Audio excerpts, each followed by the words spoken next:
Click the links to join the channel here or over at Subscribestar. So somebody asked me in the comments what that istophobic term I use. It's just kind of a made-up word. It's an umbrella term that covers all those algorithmically hot words that YouTube is not fond of. If they might demonetize the video or demonetize the channel if they find it not advertiser friendly. So it's just a euphemism for all these politically incorrect hot words for YouTube, which you have to use because it seems like every issue nowadays is something dealing with these cultural Bolsheviks who are trying to manipulate people. So the cultural vultures attack the customers, and the soy boys are raging. And let me use this idiot as an example of a much bigger issue of what's going on today. So, Soy Boy, Josh Gad, and his wobbly rage at the Little Mermaid, and everything sucks, and nothing is going to improve. It'll only accelerate into collapse. Here's why. Because this isn't organic. It's a cultural Bolshevik war, and only one side is fighting. And the short version of this is you're never going to have a discussion with them. You're never going to have a back and forth and reach a conclusion like reasonable adults might have done a few decades ago, because the way the Bolsheviks work is they first establish these shields, and it might take 50 years to put this nomenclature into the lexicon, all these hot words, these istophobic words, and they build them up using the power of universities and schools. In this case, it took 20 years, 40 years to get these words firmly enmeshed in your subconscious, and then all they have to do is raise these terms. And the thing is, when you're doing it now, people are kind of cognizant that, like, oh, this is just a deflection. When you call everything, all criticism of Love Action, The Little Mermaid, is istophobic, decries critics as broken and pathetic. So when you can call everything istic or phobic, it's an immediate deflection. You don't have to have the argument. It's not probative and relevant about any central core dogma, anything you're trying to prove or trying to argue. It's just a deflection, and you just raise the shield and go, "Oh, it's istophobic." It's a childlike level of understanding because it doesn't mean anything. It just says, like, I want to deflect. I don't want to engage in the argument. I don't want to have a reasonable discussion.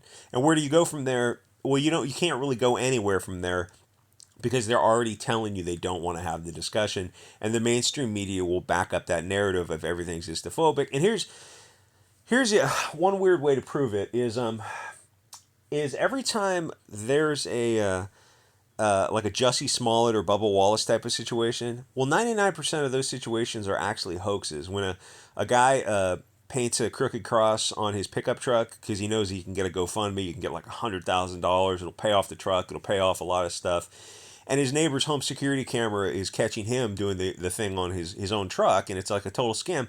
Well, every time those hoaxes come out, the media treats every single one of them as it's completely true, and we got to get behind this, and we got to trust the victim and believe victims and trust all this, oppressor oppressed Frankfurt School matrix. But when you start paying attention, you start noticing, you start looking at it, you're like, but 99% of these cases are hoaxes. Why is the media still taking everyone seriously? Because the media is not the media. The media is a part of this Bolshevik machine. The media hasn't been the media in at least 20 years. 20 years ago, there was still some media. Media was always had a left-wing bias. But 20 years ago, there was still some media out there. Nowadays, everything in the mainstream is completely gone. Especially since post-Trump. That was a mask-off movement. The media is gone. When they take every Jussie Smollett situation as serious, and it's like it's on you, it's on the public to call them on it and say, hey, call into these talk shows and call into all these shows and start asking questions. Hey, these are just another Bubba Wallace, Jussie Smollett type of thing. Why is the media taking all this stuff seriously? Why isn't the media acting like the media, like to act in a fair, impartial, unbiased manner? Because it's not the media anymore. Like it's weird to tell a somewhat naive, high trust group of people, and they're not, like, they're still. You can have a group of people who are high IQ, but unfortunately they're high trust, and that makes them a little bit naive. Even if they are to the right of the bell curve, it still makes, like, people who want to please, pleasers, people who have to work together to get through a long winter. They want to live in this high trust nation, but you don't understand. It's like that game theory only works when you're around other high trust people. It doesn't work when you're around these very, very bad people who will manipulate that high trust to foment their machinations on you. And like, even though if you're to the right of the bell curve, you're still falling for it because you're thinking in the back of your mind, oh, people wouldn't act like that. Everyone's got to pitch in. Everyone's got to work together. And we all got to make this thing work. No, you just don't. Like, you're trying to talk to crocodiles when you're trying to do this kind of stuff. These are two-legged crocodiles, and you're just like, you're trying to teach them calculus. It's not working. It's just not working. And it's like, it's painful for us to sit back and watch this kind of stuff. Anyway, so there is nothing will improve. It's only going to accelerate into collapse. I mean, just like the look on the guy's face. And okay, now without an ad hominem about the way he looks, it is probative and it is relevant, the external morphology, because what you're putting out in the world is a lot of what you're getting back. And the yin and yang, the totality of the body and spirit connection of, beauty's only skin deep is what inside that counts. No, because the external is sometimes a reflection of the internal. And it's a whole lot of copium, all this like health at every size kind of nonsense of, that's just not true. It's body and spirit are tied into one, and when you're nourishing one and taking care of the other, they build off each other. It's like a lot of positive people are also going to be very physically fit because the body is the temple kind of thing. And it's, when you're carrying around this much like extra burden, it's just an extra burden to carry around, and you hear the evil, he's venom he's spewing from his mouth, and just kind of all just repeating Bolshevik nonsense. You hear all this hatred. It's all internal, and then he's eating to satisfy some sort of need. It's like, yeah, it is all related. It's not just, you're just fat shaming somebody. That doesn't make any sense. I just gave you some foundation to my argument. It's not just an ad hominem. There is some foundation to it. But nobody wants to hear that, I guess. Anyway, so everything sucks and nothing's going to improve. And everything is just going to accelerate into this collapse. And here's why. Because it's not organic. It's a cultural Bolshevik war, and they're the only side that are fighting. The side that wants to win is going to beat the fatties who are sitting on a couch watching sports ball and sucking down the high fructose corn syrup and the soy slop and the prawn. You can't win if you're not even fighting. You gotta turn their appeals to emotion against them. All when they accuse you of all this like microaggression, you can just turn that against them and accuse them of microaggressions, anti-Christian, anti-European, misandrist hatred. And I know it sounds petty to have to argue like children because, I mean, all that stuff is childlike arguing, but it's the only way to speak to them, to resonate on the wavelengths that they are tuned to receive.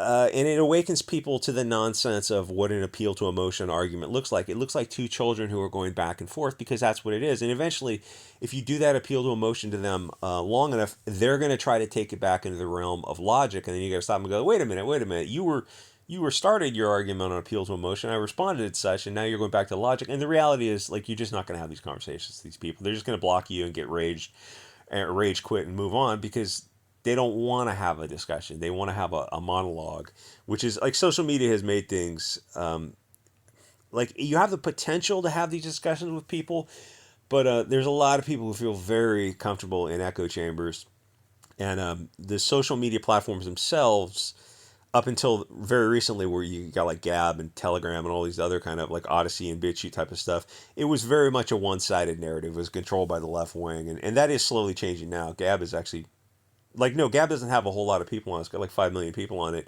But those ideas percolate out from Gab and Telegram and 4chan, and they find their way into Twitter and the mainstream. The thing is, if you want to turn it around, you're going to have to start using all those appeals of emotion against them. And it can be a lot of fun if you get good at it on Twitter.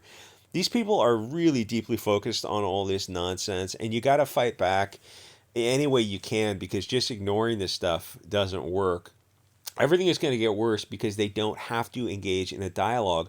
All they have to do is label their opponent istophobic, one of those istophobic umbrella terms. And that's it. It's just a deflection. There's no way to counter that argument. And you go, oh, no, you're istophobic. It's like, I can't be because of my personal definition. You go, oh, I can't be either because of my personal definition. But really, when you had those discussions before on Twitter, before Elon bought it, it's a little bit better now. You were just going to get kicked off Twitter. Nowadays, it's a little bit better, but it's not Gab, and it's never going to be Gab. It's not, honestly, it's not that much better. It's just a tiny little fraction. It's like when you control the dissemination of information, it turns out that like, What more power is there in an area, a place, a liberal democracy like America, constitutional republic, you Nazi? If you control the dissemination of information, it's really weird that our representatives haven't passed some kind of free speech laws that cover free speech across platforms. It's like, no, it's really not that weird because your representatives don't want free speech either. Anyway, I mean, once they, like, if you have the power of labeling your opponent Islamophobic, and the mainstream media and the mainstream social media will respect that and deplatform you and ban you if you go against that narrative, well, then there's really no argument to be had. I mean, the thing is, but they can't make you go see their movies, and a lot of their movies keep continually bombing.